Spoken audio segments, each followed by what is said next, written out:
What's up, wonderful, amazing, sweet, and lovely people? How are you all doing today? I hope you're all having an amazing day today, and I hope you know that anybody steal your joy. Welcome to Maryam's Joyful Life. Today's a beautiful day.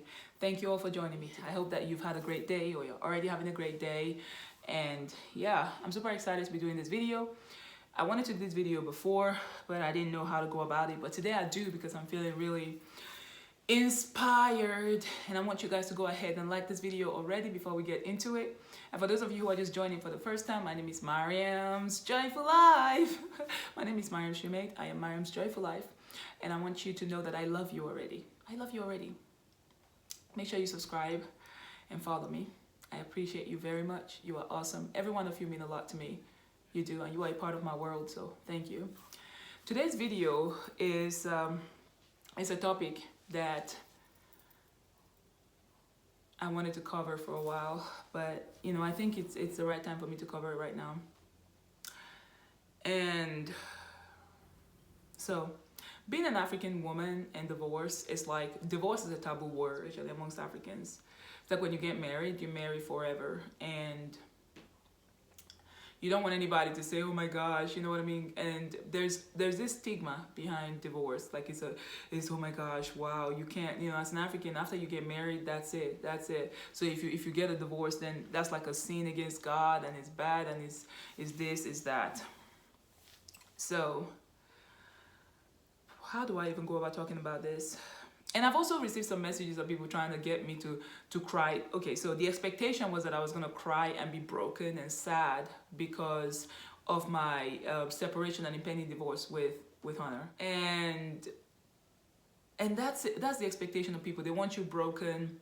They want you to be haggard, like I was earlier. They want me to continue to be that way, so that those people who are happy that my relationship is over would be like, yeah, we got them, you know what I mean, and everything. But instead of seeing me cry and broken, you see me shining and looking way better than I've ever looked before, feeling way better and doing a whole lot better. And there are certain things I want to tell you guys, and this is because for me, I don't just see things from the physical perspective, but I see things from the spiritual perspective. When you are with somebody, you affect each other both physically and spiritually. But the spiritual controls the physical. There are some energies that really don't work with you. If you are around negative energy and you're somebody who's positive and you have goals and things you want to achieve, and you open up your heart to that negativity and you allow that negativity, it can affect all of you. Not just mentally, not just physically, but also on the spiritual level. It can affect your goals and actually slow down your goals, or even completely slow down your achievements, or completely just thwart your achievements. You know, I've heard stories about women who were very they had very bright future, they had goals and plans for their lives, but as soon as they got involved with some guy, their lives and their vision, everything just ended. You know, that spark they used to have in their eyes go away, and the pep they used to have in their steps go away. And I see why it happens. It is because as women, we feel like when we're in love with somebody, we have to sacrifice all of us and let go of our dreams and compromise so that we can be with that person. But one thing I have learned from my spiritual journey and from my experience is that you don't have to give up on yourself and on your dreams because you want to be with somebody else. If you are with the right person and you're very supportive of each other's goals, it should help even make you better. It should be an additional power that helps spur you on and support your dreams and your goals. If you are with somebody that you always have to work hard to keep your positivity, to stay energized and positive, and like, okay, I just don't want to be negative, you know. It's like you're like I did. I was always trying to stay positive, because, you know, trying to just be like, oh God, I want to, because I'm a positive person, I don't like this. Then you need to have a talk. You need to reevaluate your relationship. For me, I know that one thing I have learned from my experience is that When people don't wish you well, when they want you to fail, it is because they feel like they are failures. So if they already see themselves as failures, so they're projecting what they feel about themselves towards you.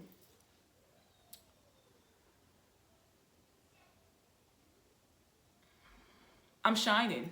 You know, a lot of people don't want me to shine. They want me to be crying and broken and like sad. It's like they feel like, oh my gosh, Maryam is just celebrating. No, I shouldn't be down, because I was really down. I was asking God a lot of questions, and there's a lot of things that I want to achieve, that I was pursuing, and I was asking God why, a lot of things were happening. But one thing I've learned is that God is always looking for somebody who is willing and ready to run with any vision, you know what I mean, that he gives. And I have been so, like, I love the Lord so much. I love to learn about how God works and how the spiritual affects how it is all connected, you know what I mean. So going through what I went through and crying out to God and asking why and studying my Bible and speaking, it's like, okay, this should have happened, doing the sacrifices I'm supposed to do, giving and doing all that stuff, expecting the results but not seeing it, and then going deeper and asking God, why is this happening? Why? I need to understand why.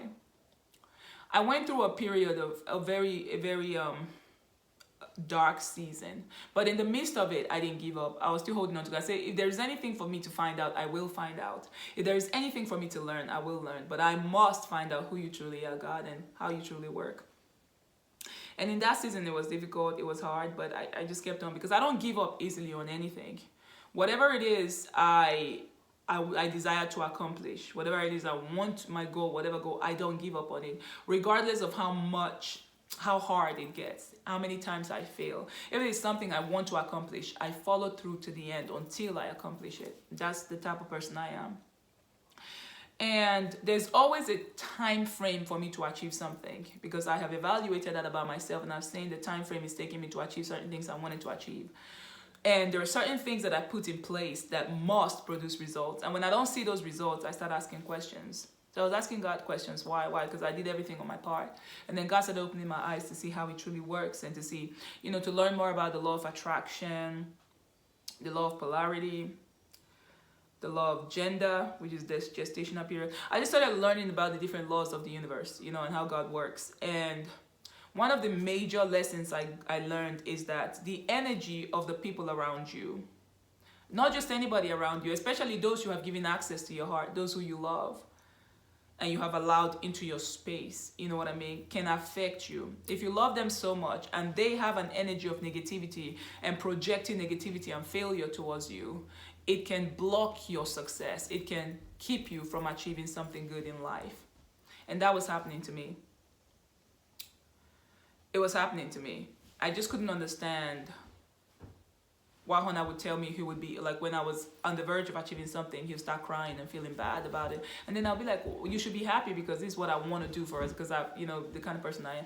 But anyways, I realized that those things were actually truly affecting me. And it affects you too, watching me. If there is something you want to achieve and you're around somebody, even if it is a friend, that person doesn't have to be your husband. It could be your friend, your mother, your father, anybody who is around you, and they don't really, because they haven't achieved that thing, but you have that dream and goal, and they feel like, oh my gosh, if you achieve this thing, then you're going to feel like they're nothing, then you're going to walk away from them.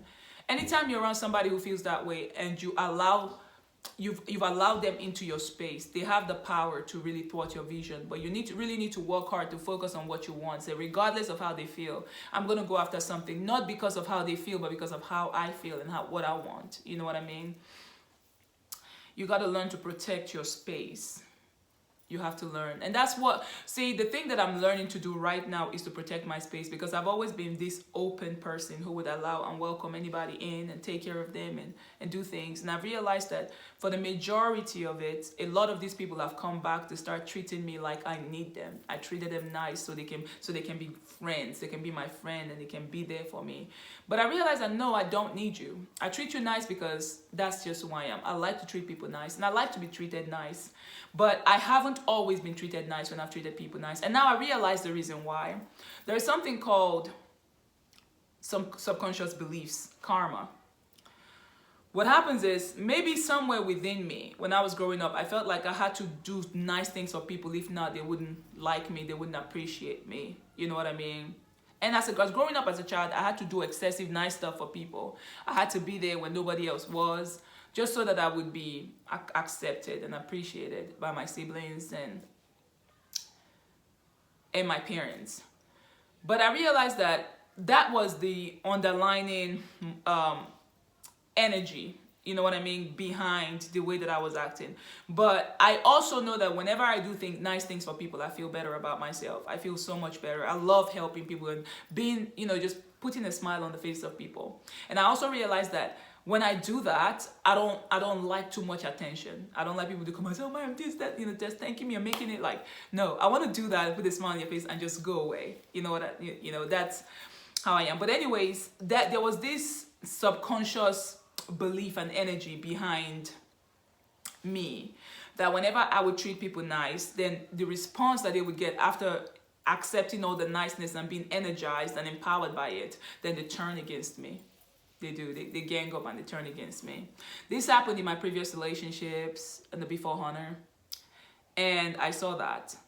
And it felt like I had this tendency of going after men who had self-esteem issues, who didn't feel like they were good enough. And whenever I would come into their lives and I would encourage them and speak life into them, and then they start feeling good about themselves, then they turn against me.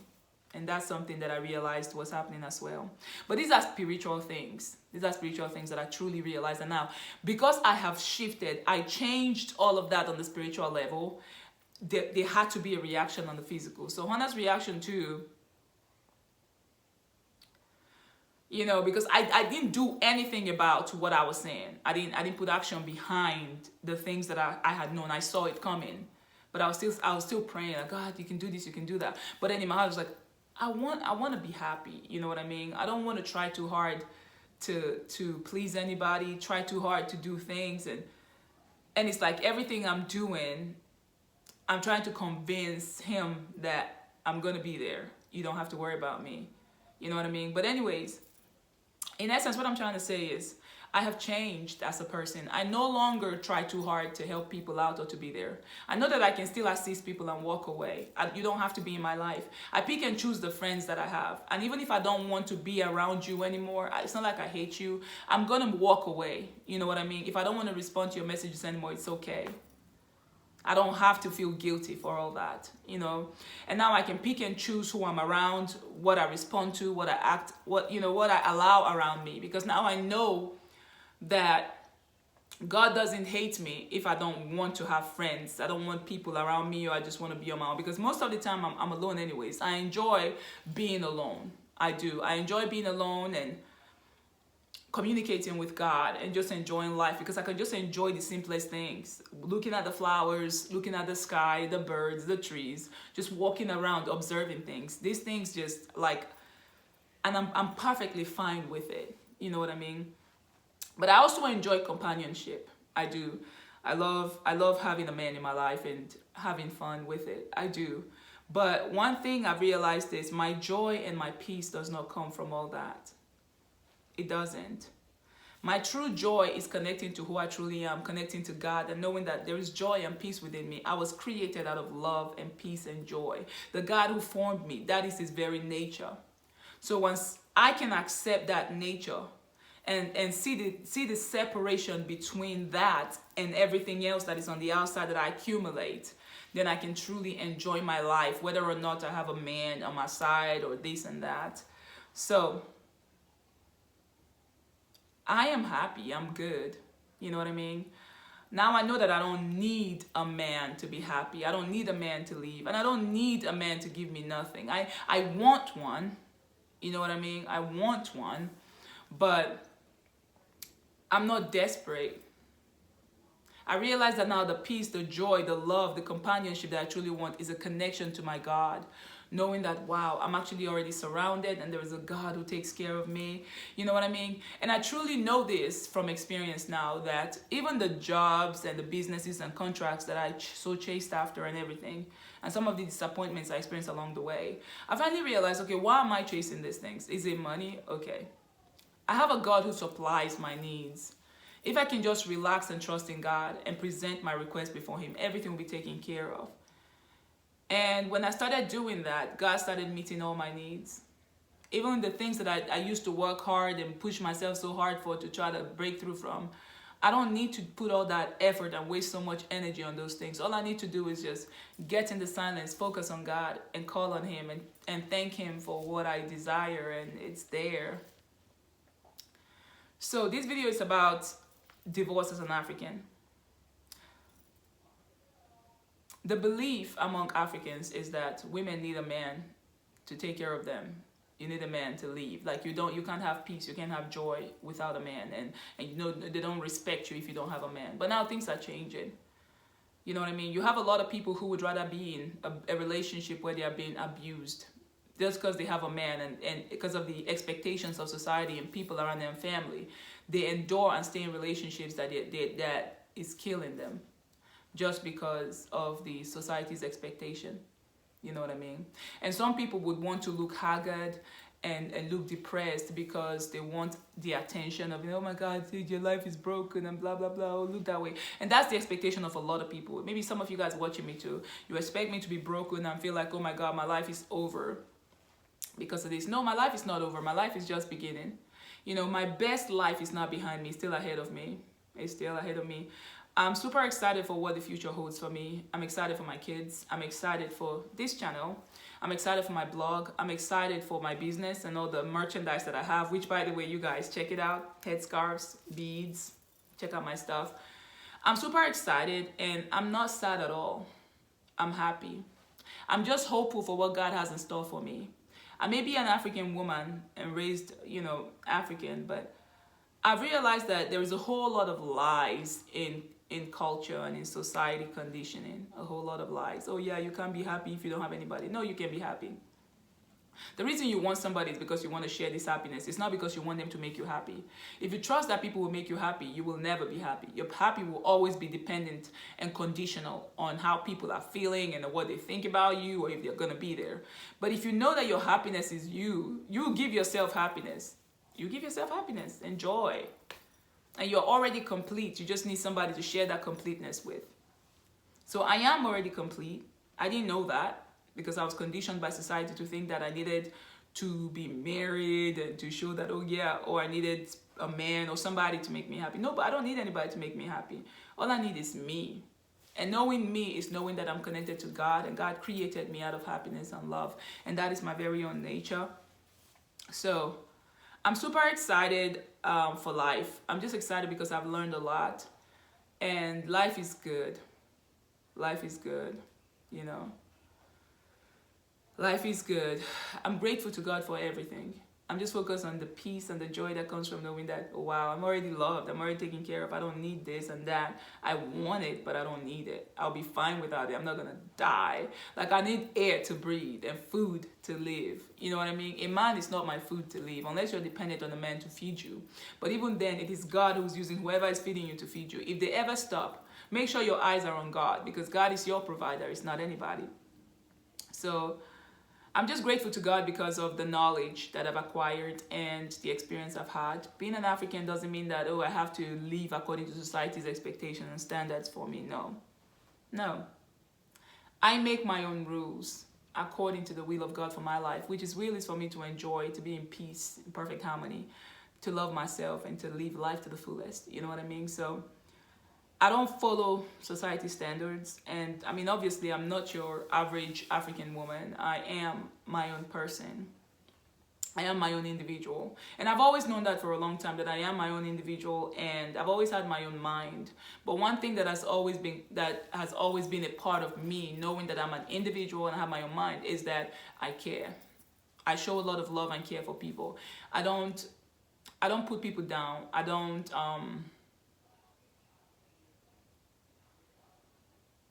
look down on people.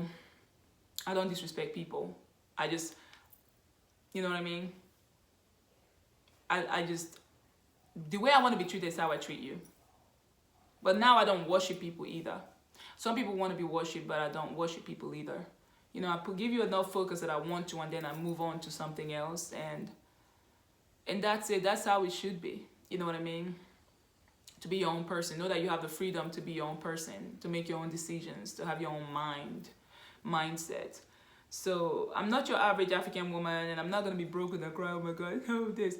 The reason why I was heartbroken when you guys saw me initially was because anything that anybody could have ever done in their relationship, anything they could have ever done in your life, like, I give it my all. I always give everything my best shot. It upset me because I didn't deserve the kind of treatment, you know what I mean, that I got. I did not. That's what, but now I'm like, you know what, I'm over it. Like, I'm fine, I'm happy, I'm beautiful, I'm shining, like my skin is sparkling. Like, everything about me is just like, you know what I mean? So it doesn't matter what anybody has to say. Like, I don't focus on the negative. I just go in the silence and meditate and just observe nature and live the simple life, you know, that brings joy. You know what I mean? And now I have to put on all this hair that I keep getting from different people, you know, different businesses and all the things, and also my own business. Just so, you know, these are all like additions. I'm fine with doing this, but without doing this too, I'm fine. You guys have seen different sides of me. I'm very interested in exploring more about God and my spiritual walk with God and hearing his voice audibly, because I can hear his voice now through feelings and seeing things. I want to hear a voice audibly. So anyways, I'm happy. I'm an African woman, but I'm not going to allow anybody control my happiness or situation control my joy and my peace. It's like, oh my God, things are like this, cry, Maryam, cry. It's like, I feel like some people want me to just cry and feel bad and be broken, but the way that you guys saw how my life changed so fast right in front of you, and it's like, did everything Maryam was talking about really happened, or is she just a fraud? You know, like a lot of people want to believe, but it doesn't matter. God is in control. God is real. This is how fast God can change your life when you surrender. And you know, it is what it is. You can't really you can't kill yourself. And I'm not going to kill myself. I love God, and I just love having God. I just love seeing God use my life as an example for the expression of his power. And I just love enjoying it too, just to show you guys that you can be happy. You know what I mean? Everything is just an addition. You're just having an experience, and you can't allow the negativity to get on the inside of you. It's the water that gets in the boat that drowns the boat, not the water that surrounds the boat. You know what I mean? So I'm happy, I'm grateful. I don't need a man to make me happy. I don't need a man to make me feel complete, because that's what the culture raises you to believe in Africa. You need a man to be a woman, to be complete, to be respected. No, I've seen a lot of women who don't have men who are respected because of power. When you have status level and you know who you truly are, you'll be respected. And you see yourself as that. You try to, you build a better self-image of yourself. It doesn't matter what anybody says. Wherever you go, you have a presence about you.